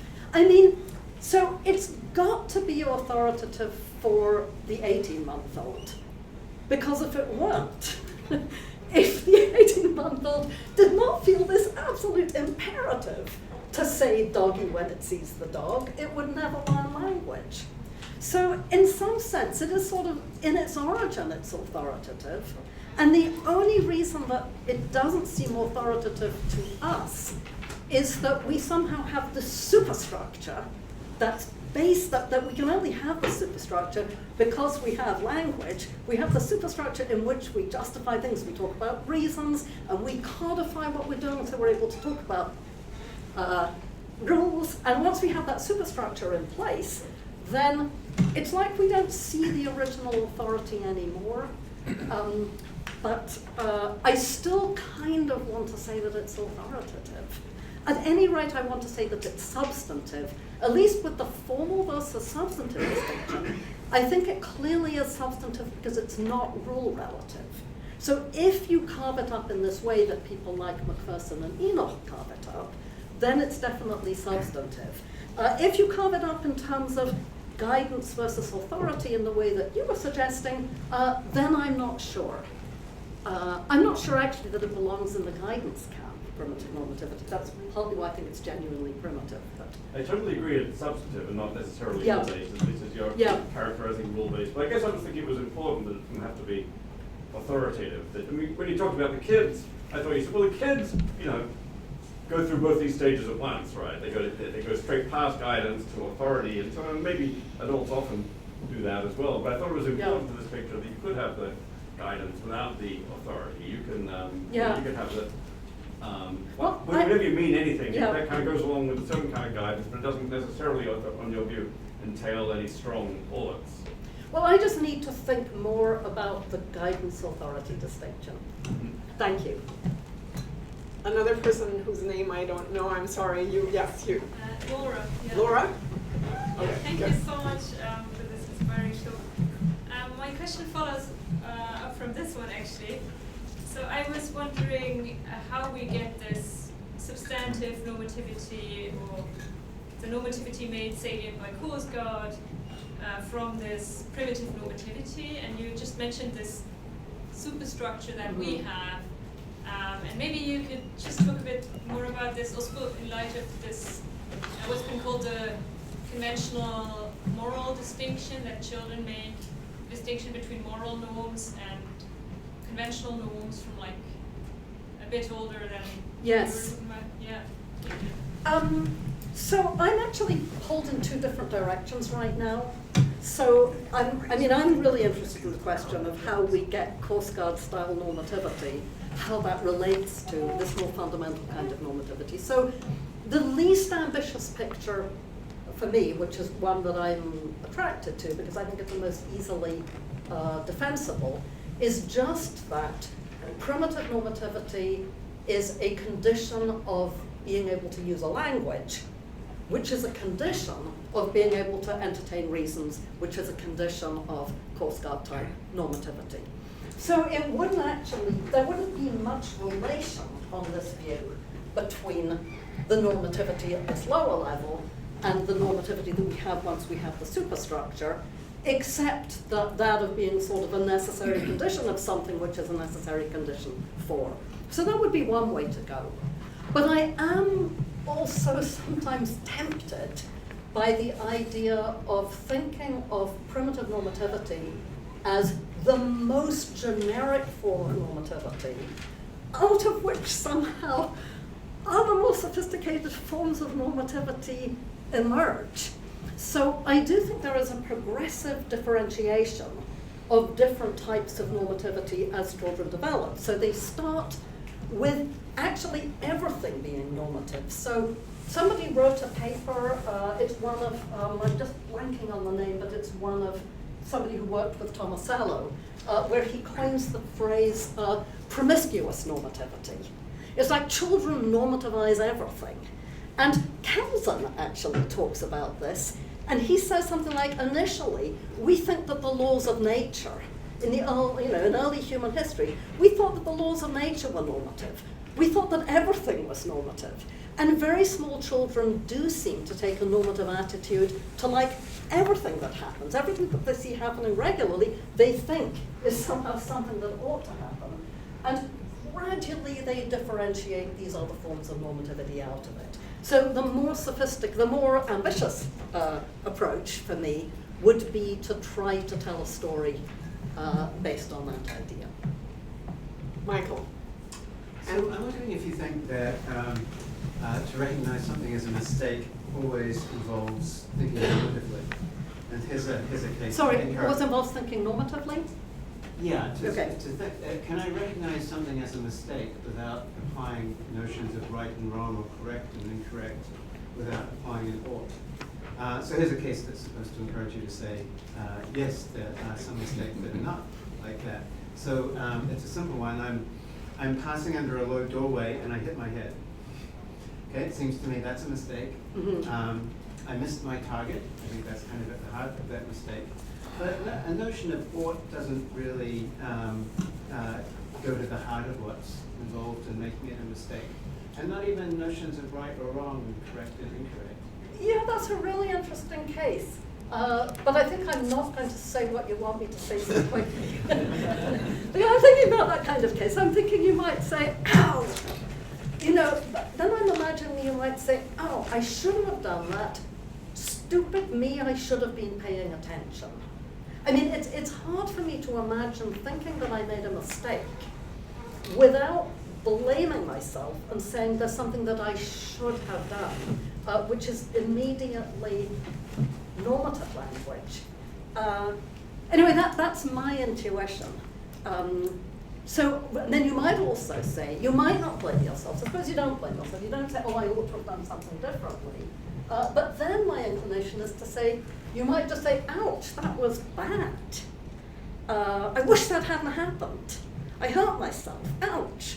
But then I don't think you would call it a mistake. So I think my intuition is still that I made a mistake. It's hard for me to separate. I made a mistake and I ought not to have done that. Take something where mistakes I make all the time, like I'm playing the piano and I'm constantly making mistakes. Yes. And I'm not thinking, no, well, No, maybe I yeah. am, but that's my problem, and a general feature Yeah. of the task. Yes. It seems there that I constantly recognizing myself as missing the target, and we use the word mistake there in Yeah. a very appropriate way. But again, there's bad. The sense in which I shouldn't have done it seems very kind of derivative. That's my piano teacher talking, not my mind. Well, one thing that I didn't say that might be helpful here, well, I know this seems like an orthogonal distinction, but when I talk about this primitively normative attitude, I don't want to say that it's something that you've got to be conscious of all the time. So you very often might not be conscious of it. So I'm thinking of, for example, we're constantly having unconscious expectations. So if I meet someone and we're going to shake hands and I hold out my hand, I have the attitude that they're going to take my hand, like they're not going to bite it, for example. And that's just a kind of expectation that somehow goes along with. Or when I step out my front door in the morning, I have the expectation that I'm not going to fall into a pit. And I want to be able to say that this is an attitude that we have, even though we only come to be conscious of it if actually some really surprising thing happens, and then we realize, oh, I thought he was going to take my hand, but instead he bit it. What the hell is going on? So I want to say it's in that sense that what we do is accompanied by a primitively normative attitude. So when you're playing the piano and you play a lot of right notes and you play some wrong notes, you may never say to yourself, oh, I got that right, oh, I got that wrong. but I want to say those attitudes are still there in this sort of thin background way. But I'm thinking. No, you're not thinking. You can't, and we need to keep it brief because there are lots of people. So Kian, you're next. Okay, so you're arguing for a claim of sort of conceptual independence between primitive normativity and rule, the concept of a rule and the concept of a reason. And the basic idea is that we have the concept of primitive normativity earlier than we have those other concepts, which you're saying it's not connected. I'm just wondering about the general sort of logic of that form of argument as a way of arguing against the existence of a connection between two concepts, whatever that means. I mean, it seems like sometimes you might think that the way things work is the kinds of connections we're interested in can exist between two concepts, even though you can acquire one of them earlier than the other one. It can be, I mean, I was thinking about examples in geometry or something like that. You might think, the concept of a circle is indeed intimately connected conceptually with the concept of, I don't know, equidistance or something like that. Yes. But I'm sure, maybe children acquire the concept circle, you could probably do something. Yes. It seems easier than the concept of equidistance, but it still is true that there is a conceptual connection, and indeed that the concept of circle can be explained in terms of equidistance in some sense or in some relevant way. So why couldn't it be like that as regards, say, primitive normativity and reasons? We don't get the concept reason until much later, but once we have it, we can retroactively see that other concept we had before is in some way or other, I don't know how, analyzable, explainable or whatever. Yeah, so I think that's a great point, but it makes me think that I don't think that the kind of argument that I'm making has that structure. So it's not, we have the concept normativity before we have the concept reason. It's more that we're able to know that P, where knowing that P implies employment of the concept, ought, I suppose. It's not that we can have the one concept, you can't have the one concept without having the other concept. It's more that we can know what we ought to do before actually having a reason. So it's really, it's not, it may be because I can't have the concept of normativity before having the concept of a reason. But the point is not just that I can have the concept of normativity before having the concept of a reason. It's more that I can recognize normativity before being able to reason. So I think I have you make the claim that something doesn't happen until the age of 3.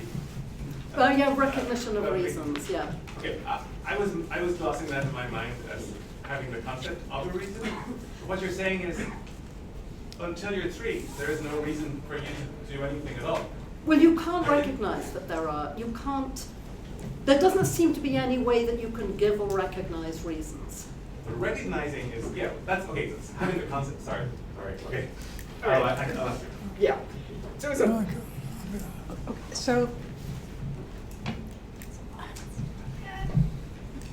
So you think that babies have the concept of normativity? So obviously they don't have the concept of normativity, but there is I'm very sympathetic to what you're arguing here, and I'm going to ask you and actually what you just said about normativity being everywhere was the point I was going to make, that what's the relation between the concept of normative and the concept normal, right? There's got to be a close relation there. Yes. And the child is very, very, very sensitive to learning how we do things. What's the what's normal, right? Yes. And that plays a role in learning language, but it also, do you know the phenomenon of over-imitation? Yes. Yeah. So this is a case where you for those of you who might not know, you demonstrate you have a very complicated box, and you're going to demonstrate for the child how you achieve some goal in this box. The child's perfectly capable, these are 3 and 4-year-olds, of analyzing the causal structure there, and especially if you demonstrate it. But you demonstrate it like this, so that all you really have to do is lift this up and then push this in to get it. Yeah. So you do that, but before you lift it up, you touch your head, you move it this way, you do all these totally irrelevant behaviors, and then the goal is achieved. Yes. And then you let the child do it, and they touch Yeah. their head, and they do this, Yeah. and they do these Yeah. totally irrelevant Yeah. behaviors. And there's two explanations that are not mutually compatible, which is they think if you're doing all that, it must be necessary, right? I mean, they can analyze efficiency. If the adult is being so inefficient, there must be something about the causality they didn't understand. Or alternatively, that's just the way we open those boxes. Yes. And both of those are true, right? So they're both part of the phenomenon. Yeah. But so basically, they're very sensitive of abstracting what's normal, and I completely agree with you. They do not distinguish, the fact that they distinguish the conventional from the moral is way oversold. If you ask a 5-year-old, is it possible to walk through a wall? They say no. Can you walk through a wall in the real world? No. Should you be punished if you walk through a wall? Yes. Is it possible for you to pull your sister's hair? Would it take magic for you to, when you try to get them to reason, to actually consider in what ways that's not right, they completely fail to differentiate the ways in which it's not right. So that, but I think that the question is, what is this? They don't have the concept of normativity. They certainly have the concept of normal and how we do things. So I think I want to say that in a fairly undemanding way, they sort of do have the concept of normativity. I want to say that because I think they have normative attitudes. And so in order to have a normative attitude, as Paul was saying, that does require they have an attitude with normative or ought in the content. In this very undemanding way, I think they do have that concept, and I think that concept is more basic and more easy to get your mind around than the concept of normal. So the concept of what you ought to do is something that you get quicker and is more basic than the concept of what happens as a general rule. What generally happens, what normally happens. So okay, that's what you mean, but I don't think that they think that they ought to be sorting it that way. Right? I think that's the right interpretation of that. So, but if that's what you mean, I agree. You ought to do it the way we do it, the way the way that the adult. Yeah. I agree. If that's all that you mean by. So we are unfortunately out of time, with apologies to the people who still have questions, including myself. Yeah, I'm a good chair, I know. Apparently today there's no reception. I don't know if the money is running out or what. We could do that, just say we could do that.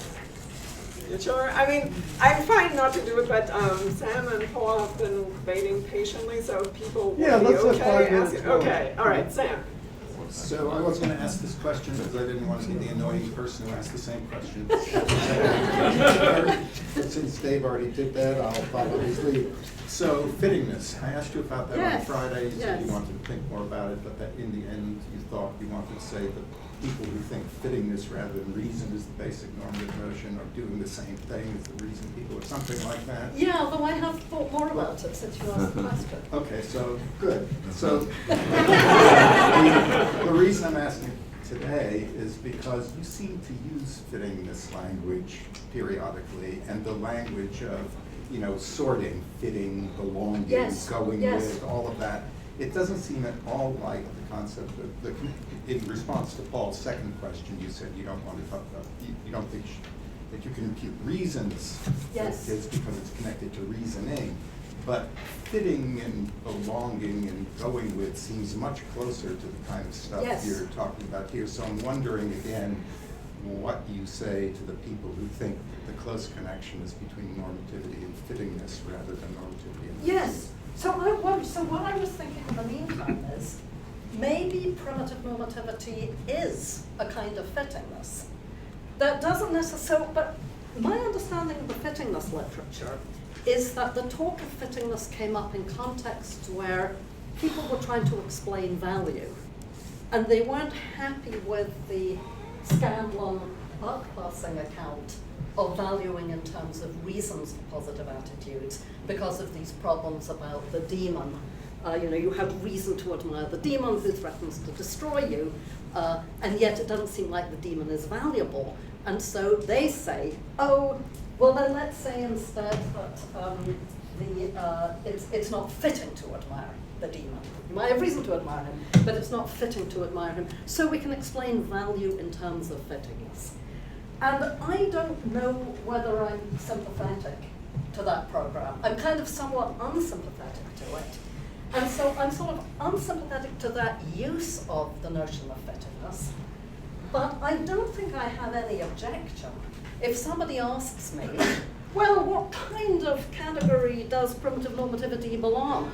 Is it a deontic category? Is it a value category? Or is it a fittingness category? I think Celine Berker carves up the normative in this kind of way. I don't think I would have any objection to saying, oh, I guess it's a fittingness category.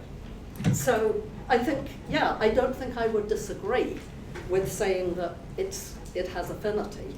On the other hand, I don't think in the fittingness literature people at all have in mind the kind of use, the kind of example that I'm using of what's fitting. Because I don't talk about the fittingness of attitudes, the fittingness of approving of this or that. It's just the fittingness of putting this thing here rather than here. All right, final question, Paul, really briefly. Oh, thank you, very quick. I had a reaction against something you said ages ago, that I think you said that one cannot be said to be following a rule if one doesn't know what the rule is. Yeah, and I had a reaction against that because I thought I was thinking of the case of English grammar. When you can make the rules seems to be rule governed when a sentence is grammatical, but isn't. Of course, we don't know what the rules are. Even the linguists are working on that. The syntacticians are trying to figure out, but still. Yeah, I think it makes sense to say that most of us, nearly all the time, we're following the rules, and we can't state them, but we're nonetheless, in some sense, you might say, implicitly following the rules. Isn't there a notion of implicit rule following? We can't state it, but it just somehow, what we say, we just somehow got used to it, and we just somehow find out. We rarely make mistakes, and when we do make a mistake, we could correct it immediately. And so, there's something there which you can call, a kind of rule following, but implicit. And I think that's what Wittgenstein thinks about. Meaning of a word, you understand a word if you use it. If you use it in a certain way, that's the way people in your community, linguistic community, use it, and so you're in a way you're following a rule, but you can't state it often. Yeah. Again, the semantics people, maybe you can come up with a rule if they're clever enough. So I'm not sure about the case of grammar, because in some of those cases I think that the rules are sub-personal. So that doesn't count as rule following the case that I'm interested in. But I agree in general that I think I overspoke. I said something that I wished I hadn't said when I was responding to the question how demanding is following a rule.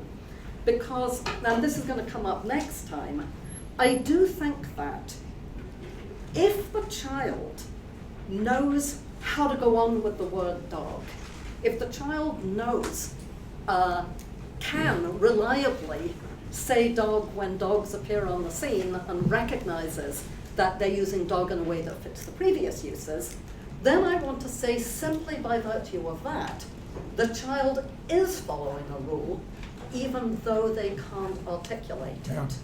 So when I was kind of like saying, oh, well, this is a normativity that doesn't presuppose grasp of rules, I really wanted to say it doesn't presuppose antecedently grasping the rule. You don't already have to have a verbal formulation in mind in order to do it, but your being able to do it actually is a form of rule following. So I think in general I agree with you, and I probably shouldn't have said what I said in answer to the question, so I apologize to whoever, I apologize for saying it. All right, so the story will continue on Friday. Please all come.